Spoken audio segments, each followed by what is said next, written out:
So medyo spread yung pagtaas. At doon naman sa mga regions, 17 regions ay nagka-experience ng pagtaas ng presyo nitong June versus May. So yung mga indication na medyo malawak yung coverage ng pagtaas ng presyo ng bilihin at serbisyo. It's not really in a way extraordinary, but it gives you an idea that the impact is wide. Hyperinflation happens when consumer prices get out of control at over 50%. But even at 6.1%, consumers are feeling the pinch. In-expect natin talaga na bumababa yung ating purchasing power peso. So, tama ka dito sa report natin, 0.87 na lang, means that sa June 2022, yung ating piso ay parang worth na lang 87 centavos. Kulang talaga, as in. Kaya lang walang magagawa, di ba? Lahat mahal. Pagkain, etong ganito, bigas, ulam, lahat. Gas, lalo-lalo na ang gas. Prices in the provinces have been moving at a pace faster than in Metro Manila. In Cordillera, where Ifugao farmers complain about rotting carrots and cabbage they are not able to sell even at bargain prices, expensive oil and higher fertilizer costs hurt the highland farmers. Para sa akin yung presyo dito mahal, pero sa Pangasinan kasi mas mura siya, mas fresh din. Central Luzon, the Philippines Rice Granary, faces rice inflation, while Metro Manila saw a decline in the price of the grain. Statisticians say that's because of the rice variety, with Central Luzon producing regular milled rice. Helped by the rice tariffication law, the city capital enjoys a cheaper variety of the staple grain, special rice, which is imported. Lois Calderon, CNN, Philippines. A directive from President Bongbong Marcos to agriculture officials: do what you can to soften the impact of the unfolding food crisis. The Marcos administration targets to lower rice prices by increasing production, but experts say for that to happen, the Agriculture Department should begin pouring billions of pesos more in subsidies to boost local farm yields. Melissa Lopez has more. President Ferdinand Marcos Jr. stressed the need to keep food prices low and the local supply stable. We have to think very hard about making sure that people have sufficient food, number one, at the price that they can afford. The new administration borrowed targets set by former Secretary William Dar and inspired by a program implemented by former President Ferdinand E. Marcos, targeting bountiful harvests of as much as 200 sacks of rice per hectare. Under the Masagana 200 program, farmers planting hybrid rice are expected to yield 10 tons per hectare and make a 70,000 peso profit. Current production is at 4.2 tons per hectare. Yung sinasabi niyang Masagana 150, ang target ko is 7 tons per hectare. Sa ngayon, imposible siyang mangyari unless maganda yung makukuha mong seeds and then talagang bugbog sa support ang rice farmers. Magsisimula yun pag maganda yung inputs mo. And unfortunately, sa ngayon, marami talagang laganap yung fake fertilizers. The Samahang Industriya ng Agrikultura laments the proliferation of fake or substandard fertilizers which do not have the proper level of chemicals needed to enrich rice production. The group says it is preparing complaints before the DA. Food Security Advisor Manny Piñol has another suggestion. Saan ba yung merong excess production sa rice? Saan ba yung capable producing more chicken? And then we come up with a logistical arrangement or network. It all boils down to funding. Taniman ngayon, so kailangan ng farmers murang fertilizer. Sobrang mahal ng fertilizer ngayon. So, ang immediate na pwedeng magawa is subsidize o bigyan ng discount ang mga farmers para they can buy more fertilizers. The DA was allotted 102 billion pesos for 2022, just 2% of the national budget. Sinag says it should be doubled to hit at least 5% of total funding. The president also wants a long-term plan for agriculture development. But how do experts define success? That's how we measure success. Makababa mo yung cost of production, at mapababa yung presyo. Ultimately, mababa presyo sa palengke. Elisa Lopez, CNN Philippines. While consumers dig deep into their pockets for food, motorists and public utility drivers get little reprieve this week. Oil companies slashed diesel prices by 3 pesos per liter. Kerosene, which many households use, will have an even bigger price cut at 3 pesos and 40 centavos per liter, while gasoline prices are steady. Recent numbers from the Energy Department show fuel prices have risen to up to 99 pesos as of end June. But the rollback doesn't mean drivers no longer need help. Thousands of tricycle drivers have yet to receive the promised fuel subsidy from the past Duterte administration. George Quiles tells us what went wrong. It's been a long day of work for tricycle driver Manuel Traballo so as to earn and feed his family. With the soaring oil prices, the promised help from the national government should somehow help them get by. Napakahirap. Hindi ka mukha dati kasi saglit lang namin kinikita 1,500.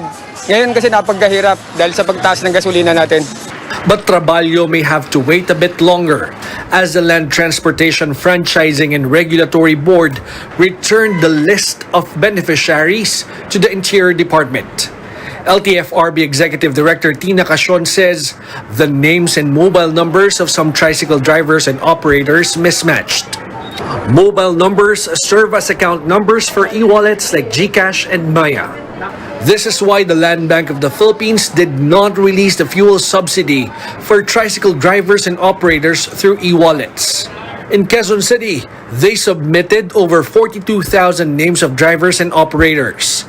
The local government has a hunch on why there's a mismatch with the names and account details of beneficiaries. Naka-encounter din kami, most especially po yung mga driver po na medyo senior na, wala po talagang mga cellphone. Kailangan po nila mag-submit talaga eh. So siguro po ang binigay po nila yung sa anak nila, yung sa kamag-anak po nila, which is so in my opinion po, mag-mismatch talaga. While it may take a while to correct the problem before beneficiaries actually receive the subsidy from the national government, here comes the local government of Quezon City saying it will start distributing its own fuel subsidy to tricycle drivers and operators. Through flip cards na po siya, worth 1,000 pesos din, pero nakalagay na po yung plate numbers po ng mga motor. So every time po na may fuel subsidy si city government, doon na po ipapasok. The distribution of Quezon City fuel subsidy will start on Thursday. George Cahiles, CNN Philippines. A lawmaker proposes the realignment of funds under the proposed 2023 national budget to provide fuel subsidies for public utility vehicle drivers and agricultural workers. Davao City 3rd District Representative Isidro Ungab is looking to study which projects may be set aside under the National Expenditure Program to be submitted by Malacanang. This, as he insists, giving cash aid is better than suspending the excise fuel tax. Suspending the excise tax is like killing the goose that laid the golden eggs. No, yung ating excise tax are giving very good revenues to the government, about 100 to 200 billion per year. Pag-aralan mo na kasi hindi pa natin nakita yung budget. So in the past there were some excess fats. So yun yung pwede mong tingnan kung may possibility ba na magbawas ka doon. Or postpone some projects. President Marcos earlier said he would prefer to give aid than suspend excise taxes amid the fuel crisis.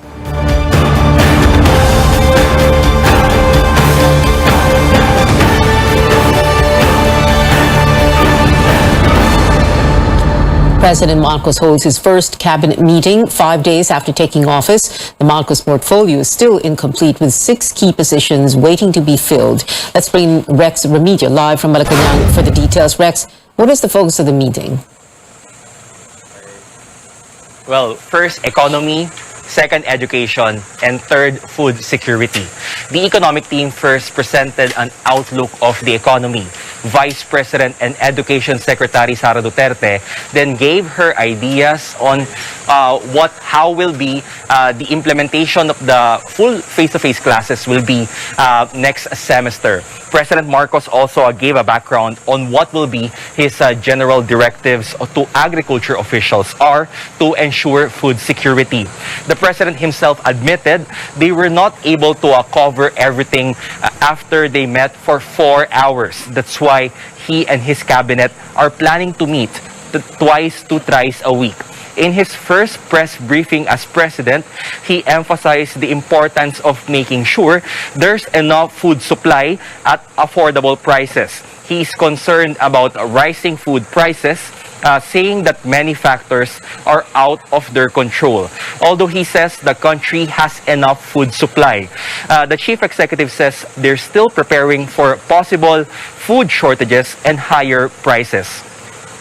A journalist also asked President Marcos about the inflation rate of 6.1 last month. The number is higher than the government's target of 2 to 4%.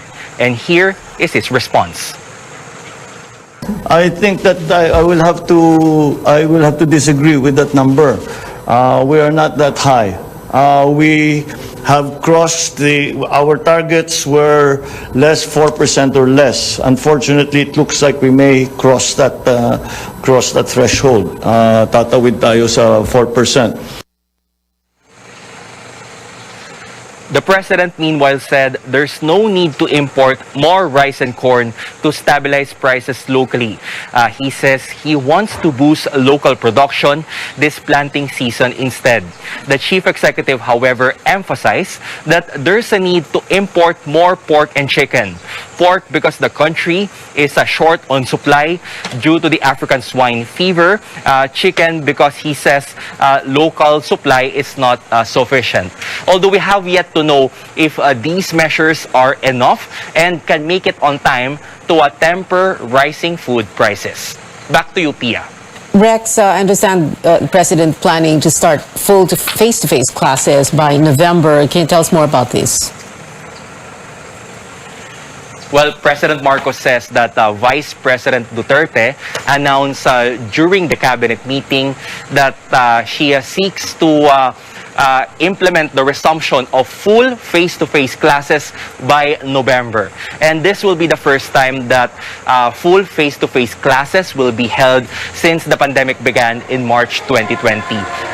And it will start in phases starting September. Pia. The president, Rex, set to meet with the Chinese Foreign Minister Wang Yi. What is the purpose of that meeting?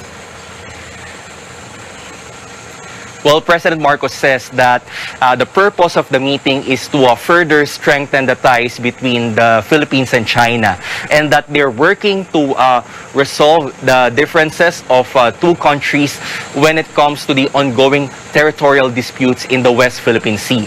And that he also wants to have more exchanges with China, such as cultural, educational, and even military.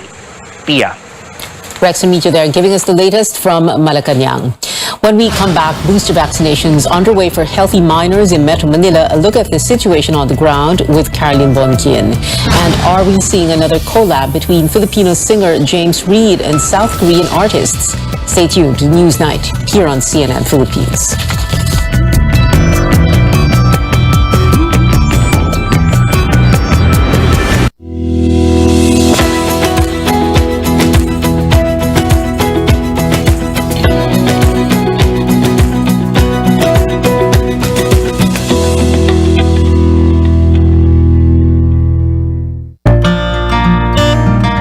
Pandemic, serving others is the best. Sa pagtutulungan, patuloy ang ating laban sa buhay.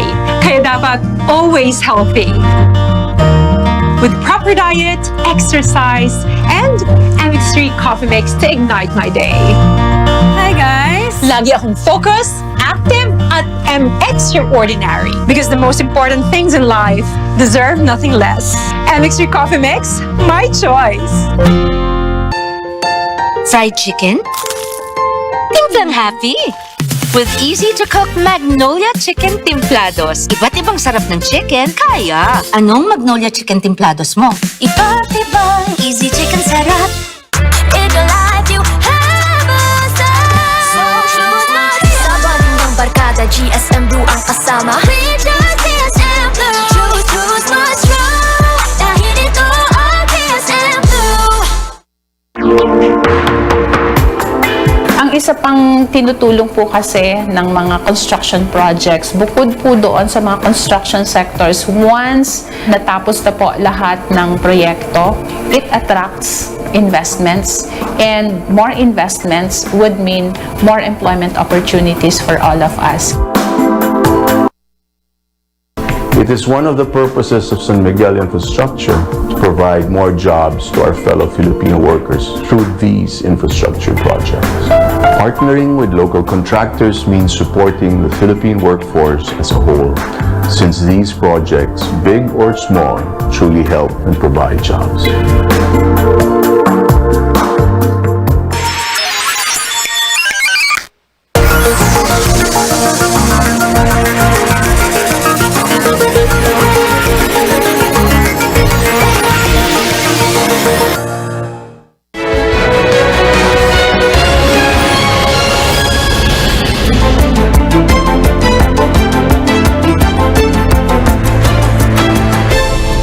This is Newsnight on CNN Philippines. 12 to 17-year-olds without underlying illnesses may now get their COVID-19 booster shots. The health department says local governments may begin rolling out boosters for the age group as soon as they're ready. Carolyn Bonquin checked the situation at a vaccination site here in Metro Manila.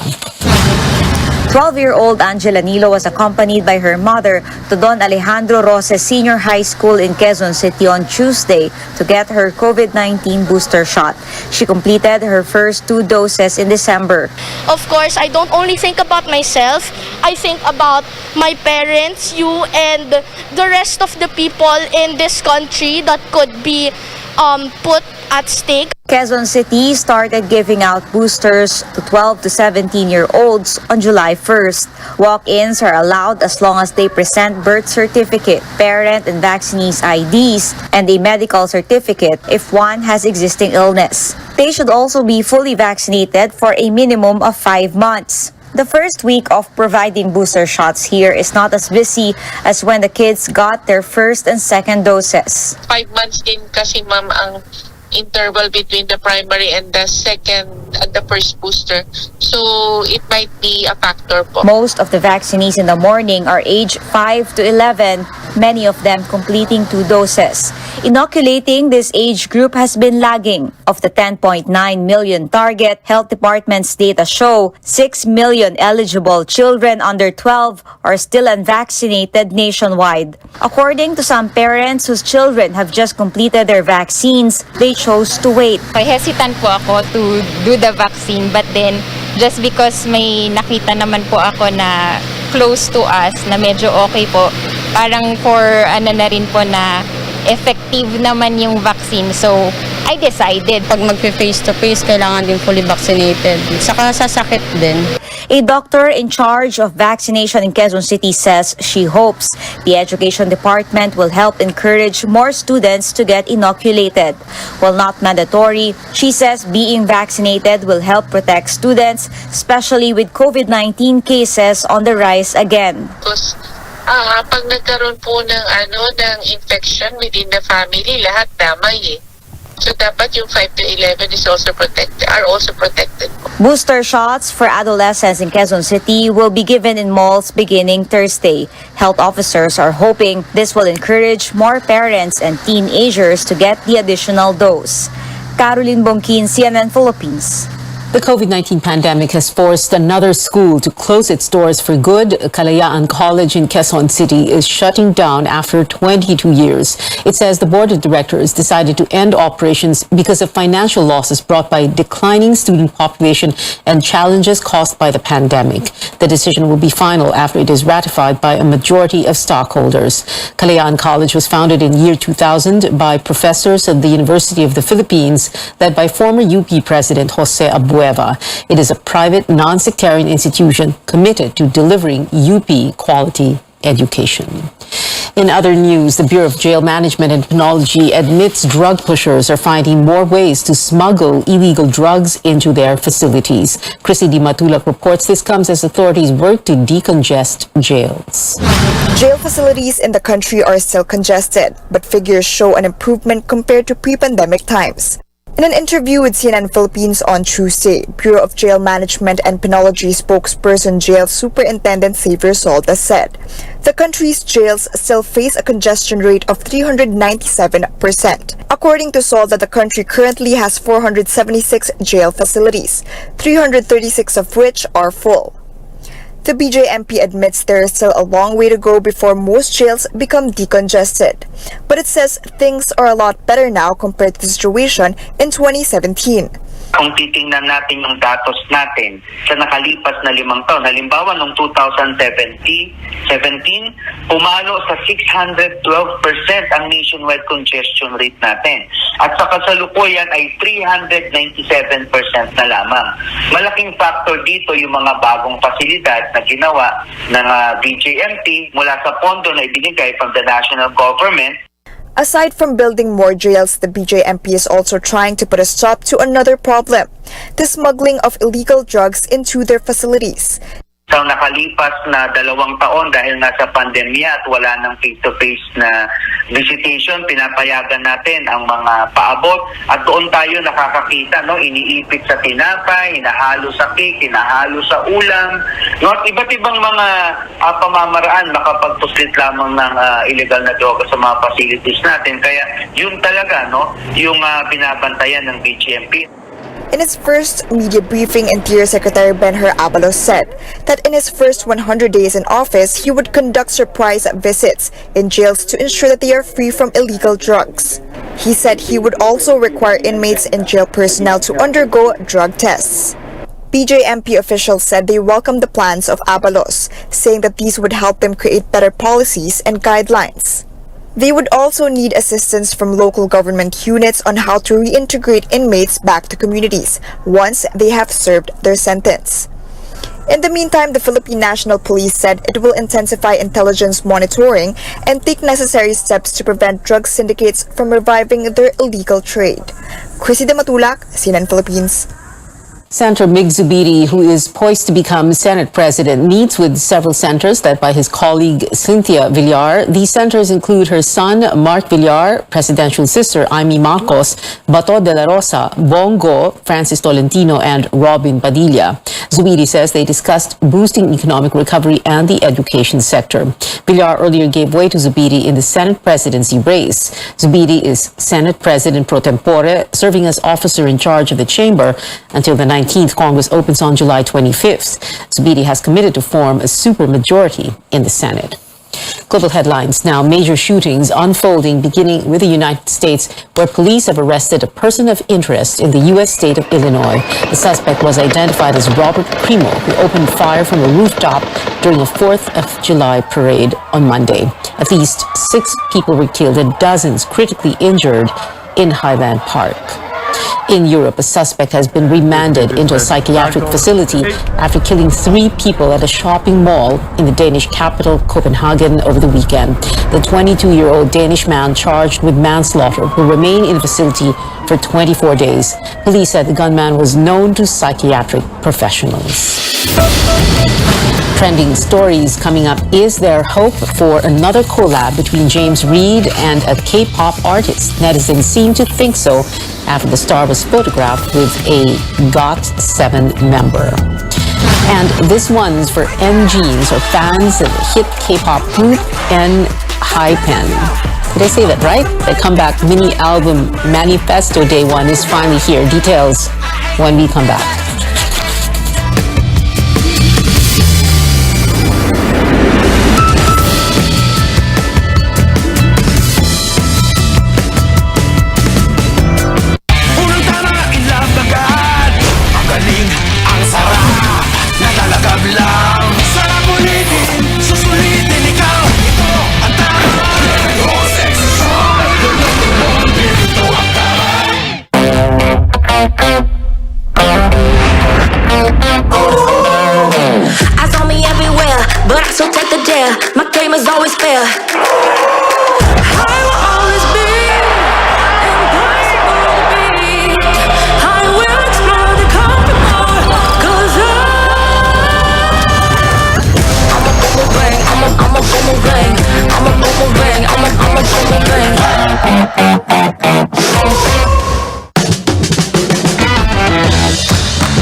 celebrating all things gin. People are going back to bars after a long hiatus or in for an exciting and unique experience with the Gin Bar Crawl Challenge. Gin lovers are invited to try specially concocted signature drinks made with Ginebra San Miguel gin products at any of the 30 partner establishments nationwide for the whole month of June, all happening around in key cities in the Philippines, Baguio, Naga, Davao, and here in Poblacion, Makati. Actually, being a mixologist, we love playing around with different spirits. My favorite, personally, is gin because it's so versatile, it's cool, and it's also very clear. GSM really got me. As in, solid lahat ng mixes nila. Sobrang refreshing nito ngayon.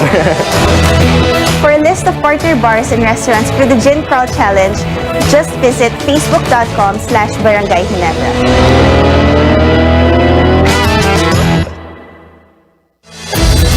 We have the power to protect Mother Earth, keeping it cleaner and greener, to preserve our one and only home. Powering the good life. Meralco.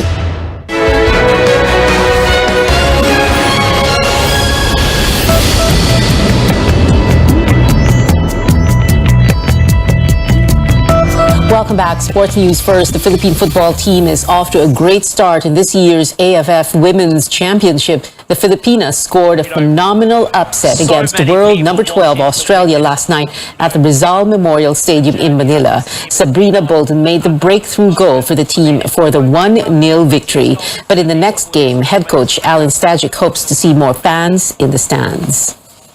We've got 4 games left in the group and semis and finals to come, and if we make it that far, so this team really deserves a sellout. We need to do everything we can to pack this stadium out and give these players the love they deserve.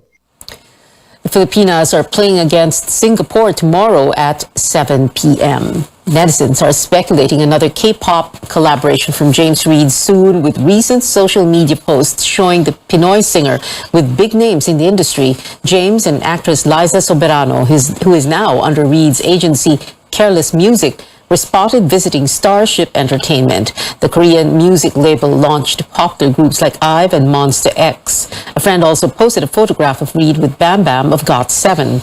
Reid has worked with another member of the boy group before, releasing Hello with JB back in March.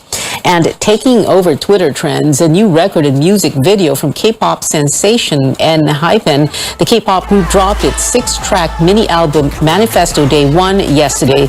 A music video for the lead single Future Perfect, Pass the Mic, was also released. Now it has over 5 million views on YouTube. Take a look.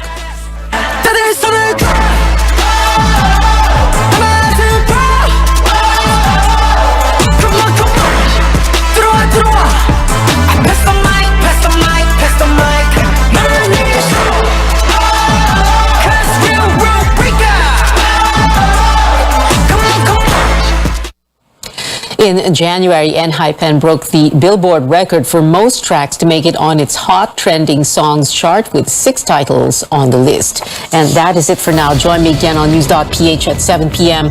I'm Pia Ontiveros for Newsnight, where we go above and beyond the headlines.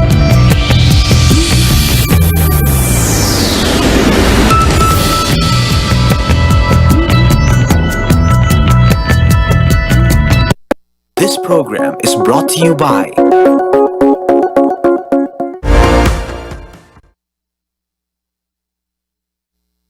DYKB Radio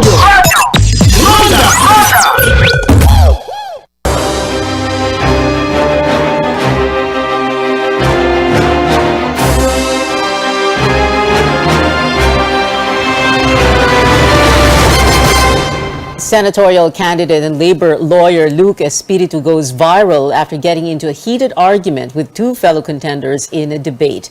At the SMNI senatorial debate Wednesday, Espiritu clashed with former presidential spokesperson Harry Roque and suspended lawyer Larry Gadon about martial law.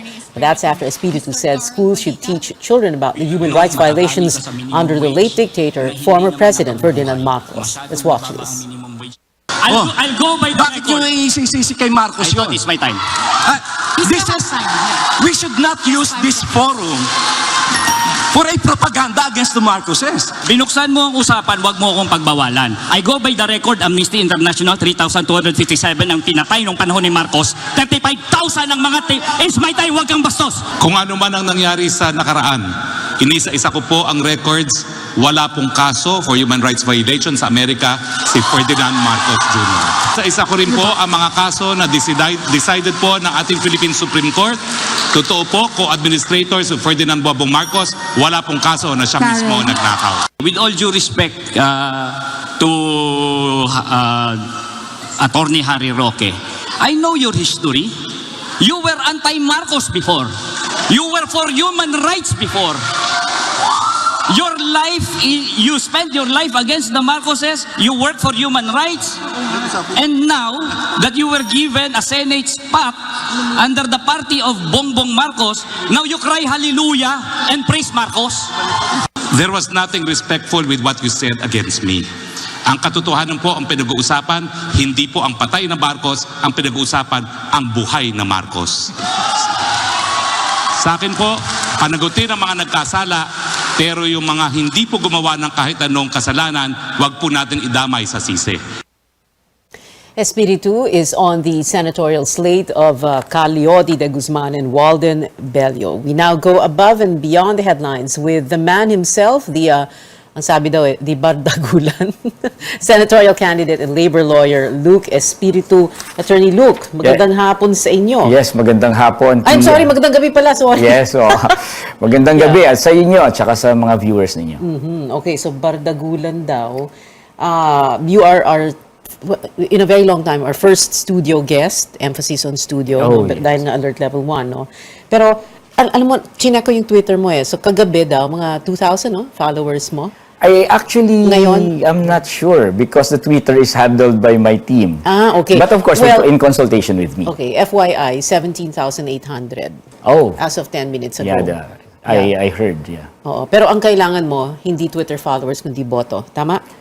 Yes, we need votes and we need supporters and we need to create a movement against all of these lies that are going around. A movement against all these lies. Okay, let's talk about last night's debate, no? So, meron kang sinabi after parang kulang pa ang bakbakan, gustong-gusto mong parang gigil ka at sabi sana marami pang encuentro with sina attorneys Gadon and Roque. Because we need to expose these people.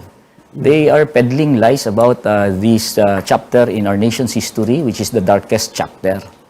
And you know, it is really difficult if our new generation of Filipinos are learning these lies and imbibing the values of the regime of Marcos. Kasi yung regime na yan na hindi rumirespeto sa human rights at gino-glorify ang authoritarian rule.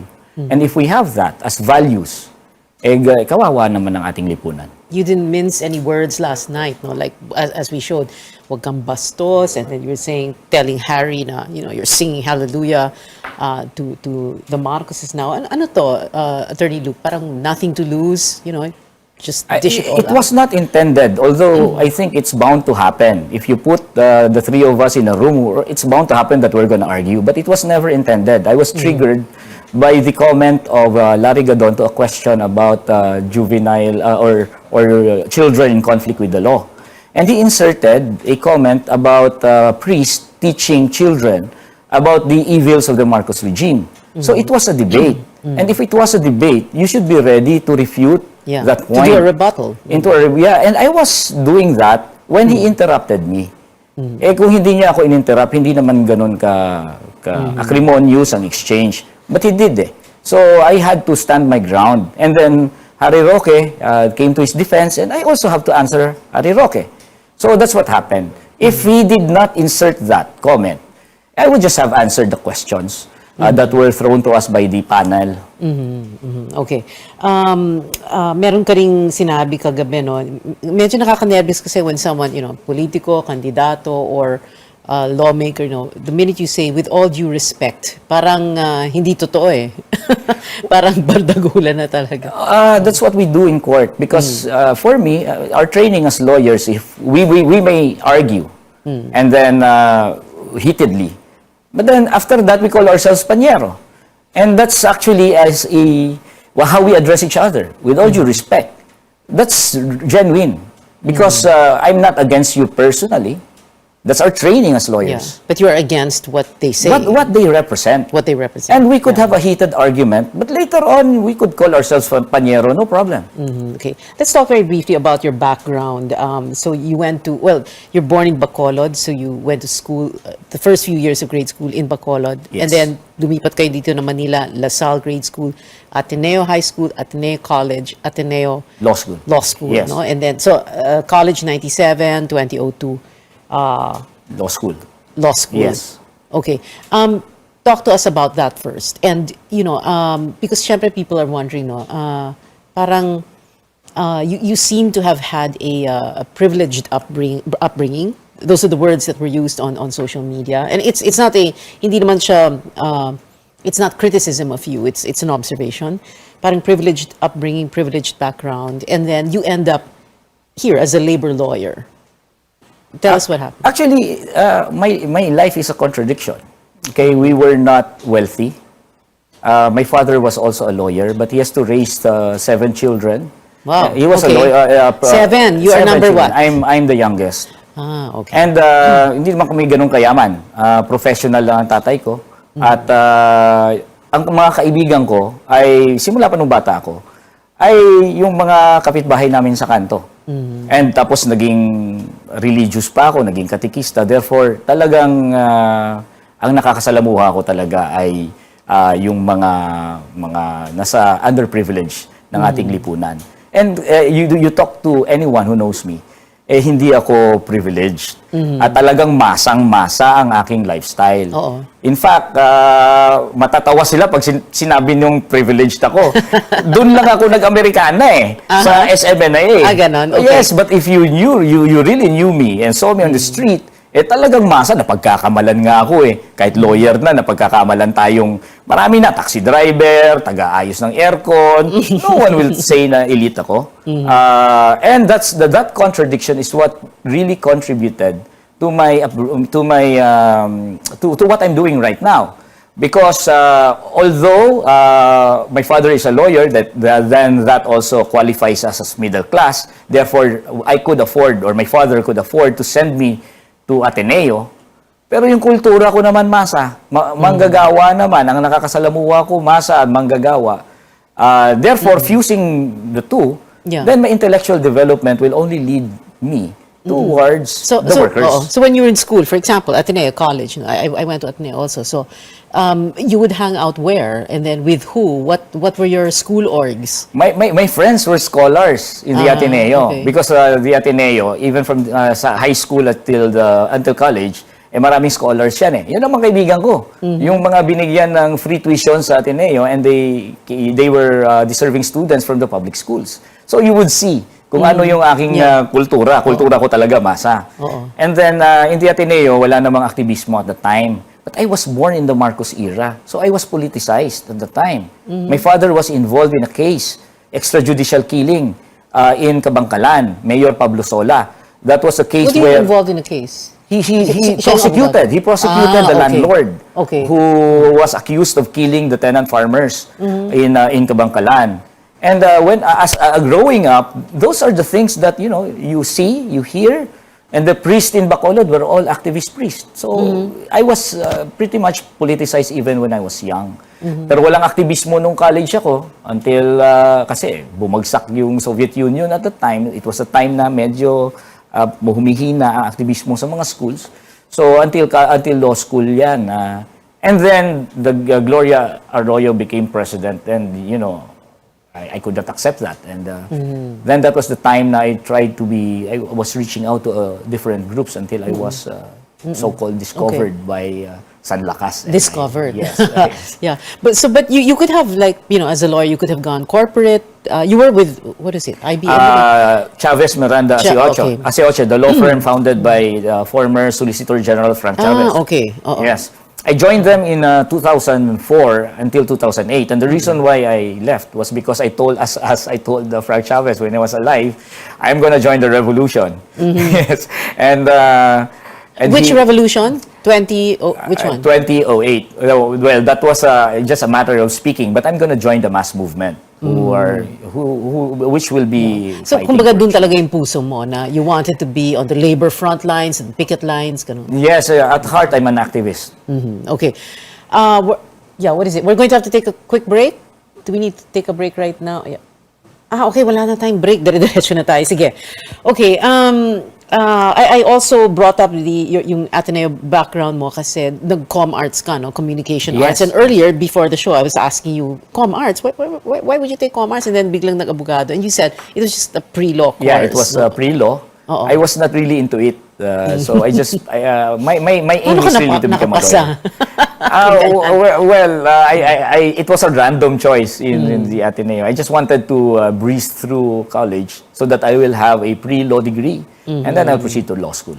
Okay. And, well, I was wondering also communications, which could mean that, alam mo yung value of communicating and therefore, value of communicating in a clear and concise manner, the way you did. No, I learned that not from school. I learned that from Ninoy Aquino. And from the great orators like Malcolm X. I study them. I study their style. Because honestly, I think that it's part of convincing our kababayans. Okay. Let's talk about the legislation, the kind of legislation you would like to do if you are elected. Although, if you look at the surveys, parang medyo nandun ka sa I'm baba. at the bottom. Yeah, Yes. okay. But, kapag nakita mo yung listahan na yon, syempre isipin ng tae, kaya pala ninenervous yung mga negosyante at mga negosyo sa kanya, kung quote-unquote, kung ano-anong naisip niya, no? The question here is, what's good for business and businessmen doon sa mga gusto mo mangyari, di ba? Like, you don't want any more, yung mga manpower agencies. Manpower agencies. Yes. It's not bad for them. It's not bad for them because the manpower agencies are useless. They are parasites. They don't have any purpose or importance in doing business. They are just another layer created in order for our companies and establishments to deny employer and employee relationships. We will do away with the manpower agencies, business will go on. And imagine ninyo to, Pia, okay? You hire a worker and then you give 10% on top of their salary to the manpower agency. You actually spend more for each worker. So for every worker you hire and pay 537 pesos, that's at least based on the DOLE regulations, based on Department Order 174, the manpower agency will get 10% equivalent of 537. That's 53.7 more that you pay for every worker because you have to pay the manpower agency. And I'm talking about the minimum. Others charge 12%. So why do they do that? Why would they spend more? But when the worker, organizes a union and proposes CBA, hindi nga nila nakukuha yung 53.7 pesos increase a day. Ang mga binibigay lang ng mga establishments natin ay minsan piso, 2 piso, 10 piso, malaki na. But they're willing to spend 53.7. Yeah. Calyodi brought it up also during the debate, 750 pesos minimum wage. Do you think that's even possible? Is that something that businessmen, big business will want to do? Yes, because salaries are really below, way below cost of living. And ideally, you pay your worker the cost of living. That's how the system works. You pay your workers anything that is necessary for the worker to be able to work the next day, meaning to say everything, food and electricity, anything that is necessary for that, that's what you pay the worker. And the excess of that is your profit. So, if you pay the worker his cost of living, meaning to say your profit is still secured. But the problem is, we pay the workers here in our country below his cost of living. Secretary Pernia already said that for a worker to be able to survive, he has to earn 42,000 pesos a month. That's 1,615 a day. And if you give 537, that's only, what, 1/3 or less than 1/3 of his cost of living. 750 is not even equivalent to the cost of living. Medyo discount pa nga eh. Because our formulation is give the workers 750, then we will have to look for policies to reduce the cost of living. Meaning to say, para hindi na gumastos yung mga negosyante, hindi pababain natin yung kuryente, pababain natin yung tubig. Naku, ang daming aaray dyan. At actually, Yung may matutuwa ang ari. negosyante dapat dyan. Kasi part ng cost of production niya, kuryente. Di ba? Ang taas-taas ng cost of production niya, dahil ang taas-taas ng kuryente. Number 1 tayo sa pinakamahal na kuryente sa Pilipinas. Dapat, pagka yan ang programa natin, pababain natin ang kuryente para ang mga manggagawa naman natin ay mabuhay at mabumaba ang kanilang cost of living. Equivalent rin yun sa pagbaba ng cost of production ng mga Baka negosyante. ang umaray naman doon, yung kumpanya ng kuryente, yung... Ay, dapat lang, alam mo, yung sobra-sobra tubong lugaw yung kita nila. I also represented, the Watchdog Freedom from Debt Coalition in the ERC. Ang laki-laki ng kinikita nila, guaranteed, na return on rate base. Hindi sila aray dapat doon. Like for example, kumikita ka halimbawa ng 10 million sa sa negosyo mo. Babawasan mo yung 10 million ng 2 million. Mayroon ka pa rin 8 million. Binawasan mo ng 2 million. Hindi ka na ba magnenegosyo nun? May 8 million ka pa nga eh. Konting bawas lang para naman medyo makatarungan naman ang ating sistema dito. Do you really think you can win? Or is this like, parang the impossible dream, Don Quixote, going up against the windmills? There are two aspects to the way I see it. By the way, you have 18,300 followers now. I just checked on Twitter. Oh, really? Yeah. Okay. Going back to that question, Yes, the question. There are two ways I look at it. I would like to adopt yung sinabi ni na Italian socialist Gramsci. Sabi niya, pessimism of the intellect, optimism of the will. Meaning to say, when you look at things and evaluate things, you must, have the pessimism of the intellect. You accept what are your weaknesses and try to assess. But then optimism of the will, meaning to say, you have to move forward and fight for victory. And that's what we do. I see the surveys, mababa ako, pero that does not stop us from campaigning for victory. Now, whatever is the result, and then it will just be a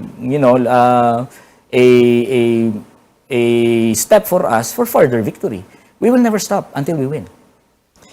Attorney Luke Espiritu, who took the internet by storm since last night, and now 18,300 ba?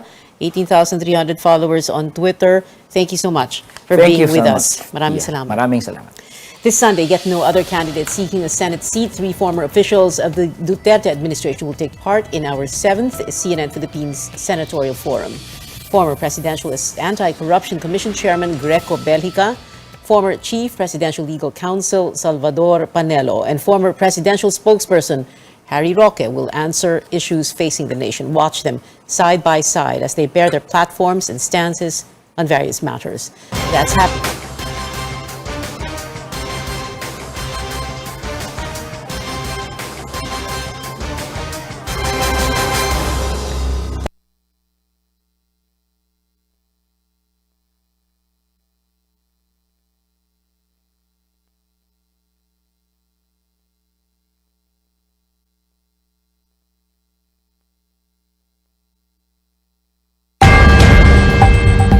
Let's get ready to rumble!